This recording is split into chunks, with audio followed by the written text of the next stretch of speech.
आज संभाजीनगरमध्ये सिद्धार्थ गार्डनमध्ये जी काही मेन कामं होती, प्रवेशद्वार ज्याला आपण म्हणतो, त्यामध्ये ती कोसळून 2 महिलांचा मृत्यू झाला, 2 महिला जखमी आहेत आणि 2 लहान मुलं जखमी आहेत. दुर्दैवी घटना आहे. मी कॉर्पोरेशनला आदेशित केलेले आहे की मृतांना 5-5 लाख रुपये देण्याचं त्यांनी जाहीर केलेलं आहे. तसेच जे जखमी आहेत त्यांचा सगळा उपचार कॉर्पोरेशनतर्फे केला जाईल. परंतु ही घटनेला जबाबदार कोण, त्याचं ऑडिट झालं होतं का, ती कुणी बांधली, त्याची देखभाल का झाली नाही, या संदर्भात चौकशी करून जर त्यात कुणी दोषी आढळलं तर त्याच्यावर फौजदारी स्वरूपाचे गुन्हे दाखल करण्याचा आदेश मी आयुक्तांना दिले आहे.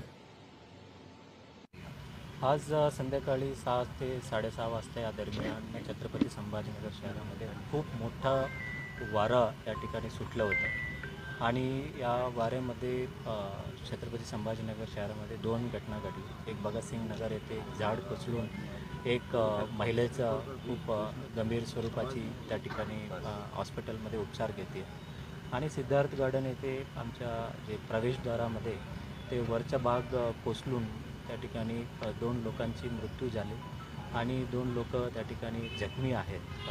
या संदर्भात माहिती अशी आहे. आणि हे BOT बिल्डिंग होती आणि BOT बिल्डिंग त्या ठिकाणी मेंटेनन्स आणि हे सर्व करण्याची जिम्मेदारी त्या ठिकाणी BOT ऑपरेटर त्यांचं होतं आणि त्यांनी वारंवार मेंटेन करणे हे बघण्याचं काम त्याच्याकडे होतं.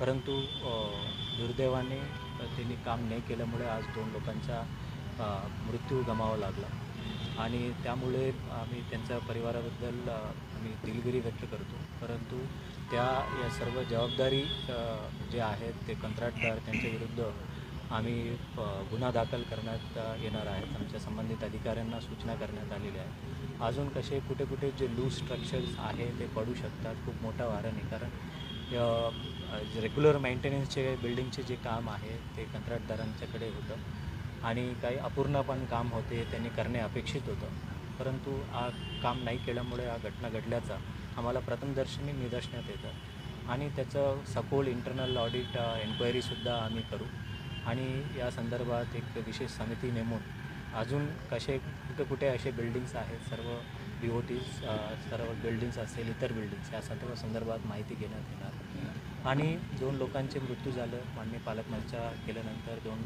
परिवारांचा ज्यांचे मृत्यू झालेले आहेत 5 लाख रुपये महानगरपालिकामार्फत त्यांचं आम्ही त्यांच्या मृत्यूच्या परिवाराला त्यांना महापालिका वतीने देण्यात येणार आहे आणि पुढील 7 दिवस महानगरपालिकेचे जे